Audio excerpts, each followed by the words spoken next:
Gravando. Fala, Reginas e Reginaldos, tudo bem, gente? Fica à vontade. Bom, segundo vídeo aqui do nosso canal, muito feliz com o resultado do primeiro vídeo, estou muito feliz com o resultado da estreia do canal. Eu já agradeci lá no meu Instagram, se você não me segue lá no Instagram, me segue aqui, que lá a gente conversa mais íntimo, assim, sabe? Mas hoje eu quero fazer um vídeo também bem de conexão, assim, entre a gente, só eu e você, porque o assunto ele é um pouquinho mais delicado. Se você ainda não assistiu o primeiro vídeo, vai lá assistir depois, pra você se inteirar, assim, no assunto, ter mais ou menos uma ideia do que a gente vai falar aqui no canal e tal. Eu vou logo avisando, não vou ficar refém de nenhum formato. Se eu quiser trazer outros assuntos aqui, eu vou trazer. Tô aberta a ideias, já falei, podem deixar sugestões, tanto aqui no comentário quanto lá no Instagram. E vamos para o vídeo.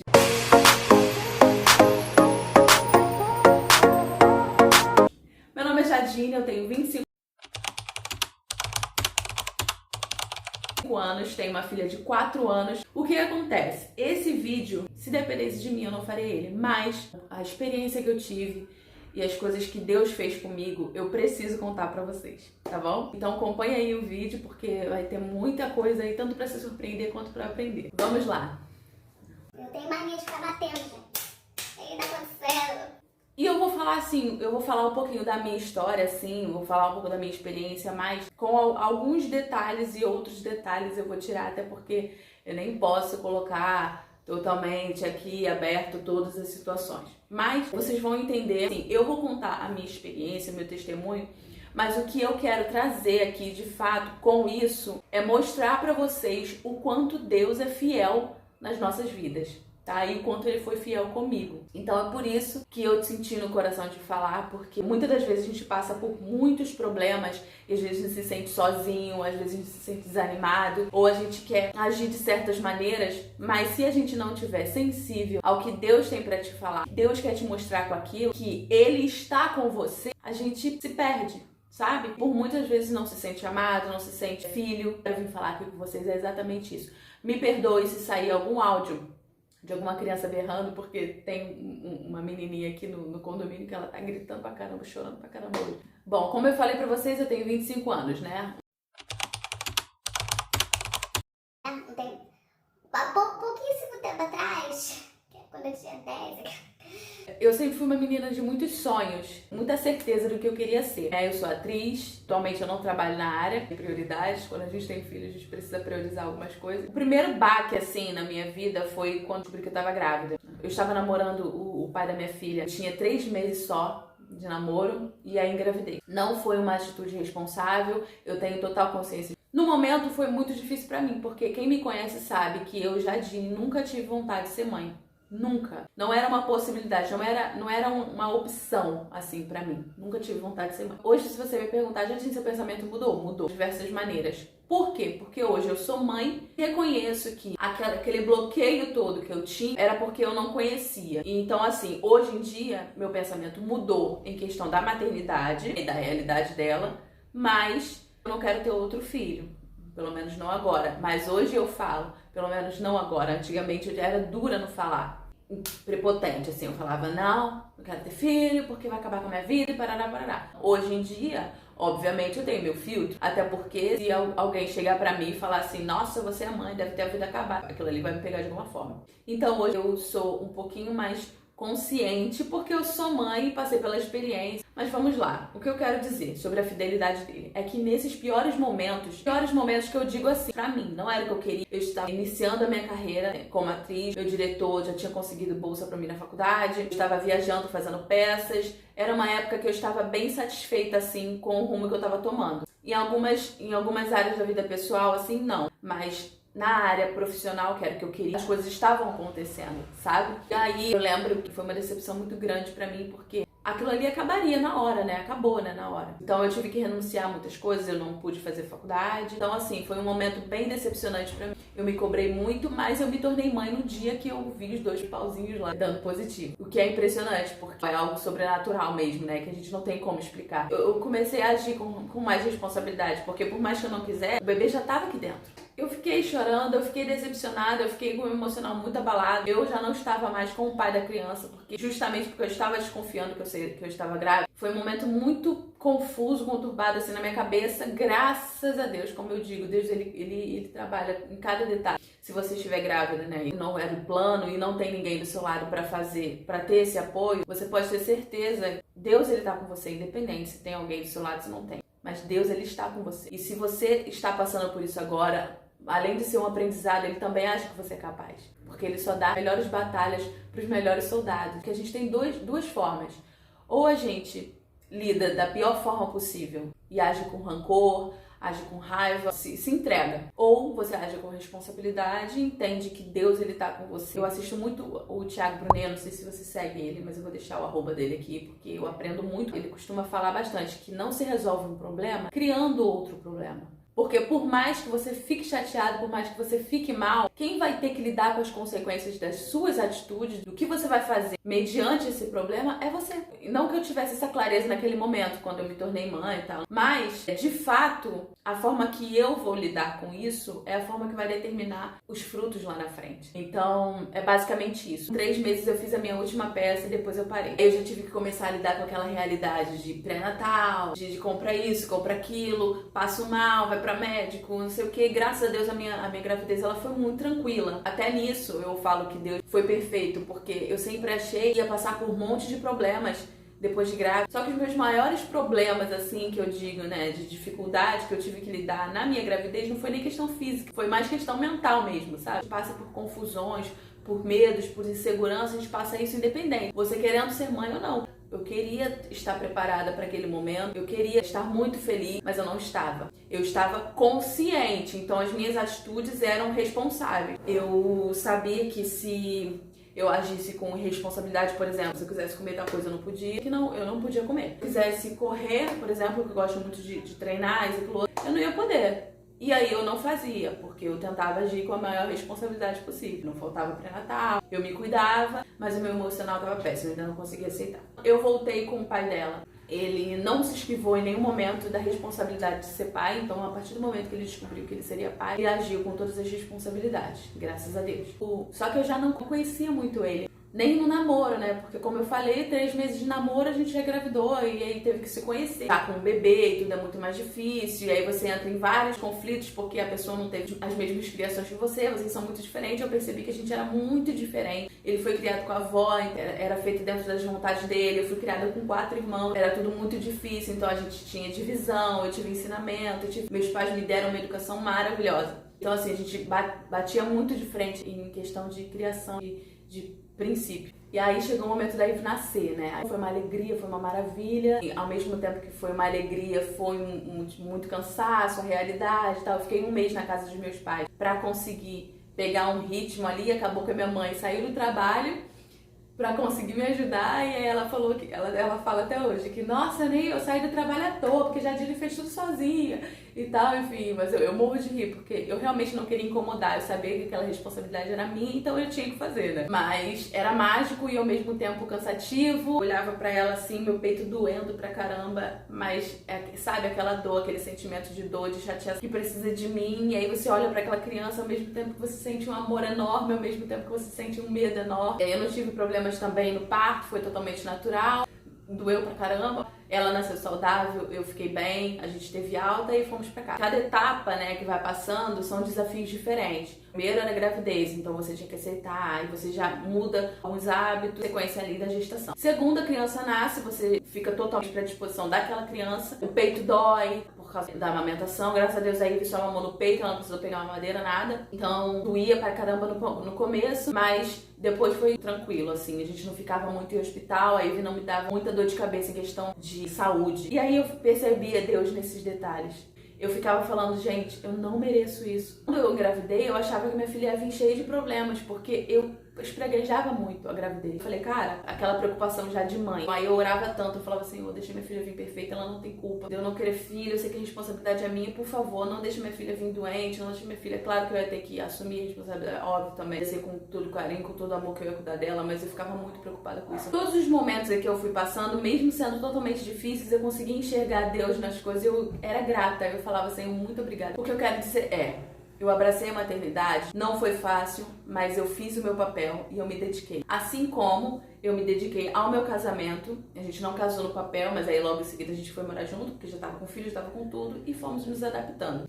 Era o que eu tinha pra fazer, então eu queria fazer da melhor forma, então eu me dedicava, eu era parceira, eu apoiava bastante, que é o nosso papel, né? A gente apoia, só que a gente precisa de reciprocidade também, uma troca, é um casal, é uma família, então vocês precisam estar alinhados. Ele começou a trabalhar em 2 empregos e eu com a Ivy pequenininha dentro de casa. Eu fazia tudo, porque ele quase não tinha tempo, ele vinha pra casa à noite, no dia seguinte, à noite também no trabalho, porque ele trabalhava plantão, só vinha pra casa uma noite sim, uma noite não pra dormir. Quando a gente foi morar junto, a gente foi morar no quintal da casa da avó dele. Só que a gente queria o nosso canto, então na gestação a gente comprou um apartamento na planta e ia ficar pronto em 2019. Lidar com a família dele era um pouquinho complicado, porque eles eram esquisitos, não me aceitavam totalmente, então agia meio que na superficialidade, muita crítica, muitas opiniões, em formas de tô tentando te ajudar. E aí eu tinha que ficar lidando com muito julgamento, aquilo ali mexia muito com a minha cabeça. Eu já estava sozinha na maior parte do tempo, porque ele trabalhava muito. Eu não sei o que aconteceu comigo, mas eu passei a ter dificuldade de me posicionar. E isso me atrapalhou muito. Aí acaba sendo um pouco de responsabilidade minha, diversas coisas que aconteceram depois, porque já era muita pressão em cima de mim. E aí, pra não criar mais conflito, eu evitava de me posicionar porque eu não queria causar problema, justamente também porque eu estava dentro da casa dos outros. Mesmo no quintal, não era meu. Aquilo ali ia me engolindo. E eu evitava de falar. E isso de você guardar pra si é muito perigoso, porque quando você explode, você acaba perdendo a sua razão. Mas eu falava pra ele, falou, vai ter um momento que eu não vou aguentar mais. E eu não mereço ficar escutando certas coisas. E se nesse momento você não ficar do meu lado, não me apoiar, vai ser bem difícil. Hoje em dia eu percebo que eu devia ter falado certas coisas, devia ter me posicionado, obviamente, mas eu estava muito mal, muito abalada, eu estava mal emocionalmente. A forma que eu encontrei era de evitar problema, então eu ficava quieta. Isso me prejudicou bastante. E aí, como a gente tinha comprado apartamento, eu idealizava que quando a gente fosse pro apartamento tudo ia melhorar. Eu lembro que uns dias antes de acontecer uma briga muito feia, eu já estava bem chegando no meu limite, eu avisei pra ele. E aí foi quando aconteceu a briga que determinou. E aí eu falei, cara, não vou ficar mais aqui, não existe isso, eu vou pegar minhas coisas e vou embora. Eu falei pra ele, eu falei assim, amor, decide então pra onde a gente vai, porque a prioridade é sua, já que você trabalha nos dois, eu quero que fique mais fácil pra você. Olha só o que eu falei. Eu era mãe, então assim, eu podia ter olhado só pra mim naquele momento. Sabe pra onde a gente foi? A gente foi pra casa da mãe dele. Aí eu me encontrei de novo num problema, num impasse, porque eu estava no meio da família dele. Mesmo sendo muito difícil pra mim, eu achava que eu estava fazendo a forma correta, porque eu era esposa, então eu tinha que facilitar também a vida dele. Nesse período, eu descobri a primeira traição. Eu lembro que eu fiquei muito mal mesmo. Mas eu não decidi expor, porque eu não sabia se eu ia perdoar ou não. Eu saí de lá da mãe dele, fiquei na casa de uma amiga, mas não expus nada pra ninguém, nem pra minha família. Porque se eu decidisse perdoar, quem teria que lidar com essa rejeição depois seria eu. E não ia ficar um clima legal, então eu preferi esperar. O que eu quero dizer também dentro dessa situação? Quando acontece alguma coisa entre você e a sua vida pessoal, não é legal a gente expor. E aí eu tomei a decisão de que eu não ia definir ele por um erro. Pela minha família, viemos pro apartamento, não estava tudo legal, estava um clima muito péssimo, a gente até se reorganizar por conta dessa situação. O clima não estava totalmente perfeito. Eu acreditava muito que a nossa vida ia mudar. Quando a gente fosse pro nosso cantinho, só eu, ele e a nossa filha. 2020 foi uma pandemia, então a gente acabou ficando muito tempo em casa. Mas o que eu quero dizer? Eu, Jadine, evitei de me posicionar por muito tempo por conta do meu emocional. E talvez você hoje que esteja em relacionamento ou em qualquer outra situação, se você está deixando de se posicionar e deixando de fazer coisas que você tem vontade de fazer ou não se sentindo valorizada, começa a reparar. Eu vivia muito pra ele por ser parceiro, eu não olhava muito pra mim, conseguia me levar porque ele era muito persuasivo. Por exemplo, ele quis entrar em outro emprego, ele entrou, ele quis fazer um curso, ele fez. E eu queria fazer as coisas e nunca dava, porque ele achava que como ele trabalhava, o dinheiro era dele. Ele não me respeitava, porque eu não trabalhava fora. E eu, Jadine, sempre fui de trabalhar fora, eu sempre quis sair pra trabalhar. Hoje em dia, eu percebo, dava pra eu ter me virado, porque faltou posicionamento. Eu podia ter me posicionado, não, vai tirar tanto sim pra eu fazer tal coisa. Ou então eu que desse um jeito mesmo, só que eu estava tão mal emocionalmente que eu não conseguia tomar certas atitudes. E eu comecei a acreditar naquilo, eu comecei a acreditar que eu era mãe encostada, que eu era preguiçosa, que eu não queria nada com a vida, entendeu? Eu comecei a acreditar, e eu nunca fui assim, Então eu lembro que teve um momento muito ápice assim da minha vida que eu falei, gente, eu tô perdendo meu brilho. Todas as pessoas que me conhecem, hoje eu tô falando um pouquinho mais sério aqui porque o assunto é sério, mas todas as pessoas que me conhecem falam, Jadine, você é alegre, você é engraçada, você é divertida. E eu não tava conseguindo nem ser isso pra mim. Quando eu me encontrei assim, eu tive uma conversa muito sincera assim com a minha irmã, Jadine, você não é a mesma. Você não é a mesma, por que você não tá vivendo o que você quer também? Olha pra você um pouco. Facilitava a vida dele, mas ele de forma nenhuma facilitava a minha. Eu era dependente dele, eu era dependente emocional, era dependente financeiramente, porque ele sustentava a casa, ele fazia tudo. Diversas vezes eu conversava e falava, olha, acho que isso não tá certo. Cheguei uma vez com um projeto total assim na mão, montar uma loja de tal coisa. Aí já tinha visto o cheirinho da loja, já tinha pensado em cada detalhezinho da loja. Então eu falei, amor, eu preciso só de tanto. Primeiro, ele não deu muita ideia. Segundo, ele falou, vou te apoiar. Terceiro, você já sabe, né? Não estou aqui pra me colocar como vítima. Eu lembro que a gente tinha discutido porque ele colocou no Instagram que tal mulher é gostosa. Eu fiquei indignada com aquilo, eu fiquei indignada. Eu achei aquilo ali um absurdo. Assim, tá, você pode não achar que é falta de respeito, mas eu estou me sentindo desrespeitada. Você vai fazer o que com isso? A gente entra naquela tecla de novo de que ele, só pra eu calar a boca, falava que eu tava certa e tudo bem. E aí eu chorei muito. Eu lembro que eu tava na cozinha, lavando a louça, assim, e eu conversei com Deus. Eu falei assim, Deus, eu não tô feliz. Esse casamento não tá sendo bom pra mim. Eu não tô tendo reciprocidade. Esse foi um momento muito importante pra mim. Tão sincero essa conversa que eu tive com Deus. Ele me respondeu. Eu fico até arrepiada quando eu falo. Eu falei, Senhor, eu não mereço isso. Esse valor que eu dou pra ele, eu não tô recebendo de volta. Eu não tô sendo respeitada. Eu não sou valorizada nesse relacionamento. Muitas vezes a gente não consegue se posicionar justamente por isso. A pessoa trata tanto a gente de forma que a gente começa a acreditar que a gente vale isso aqui. E eu até me senti indesejada, mas eu não me senti amada. E isso faz muita diferença. No relacionamento, por mais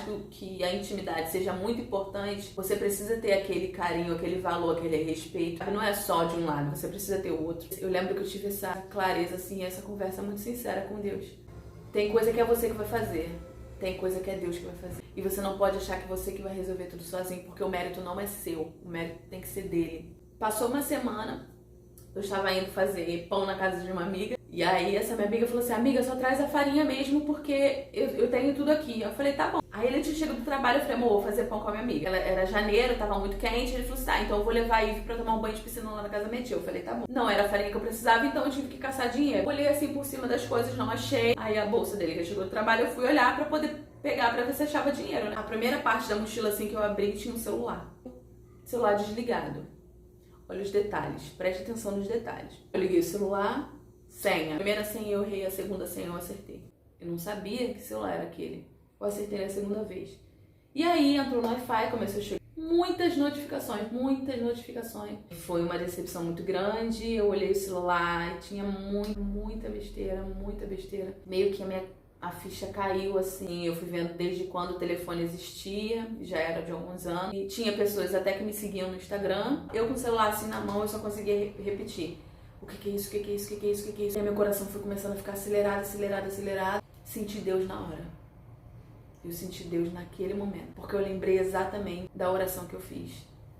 Lá na pia, lavando a louça, bem magoada, bem triste, bem infeliz. Depois de ficar repetindo diversas vezes, o que é isso, o que é isso, o que é isso? Eu só conseguia repetir, entendi.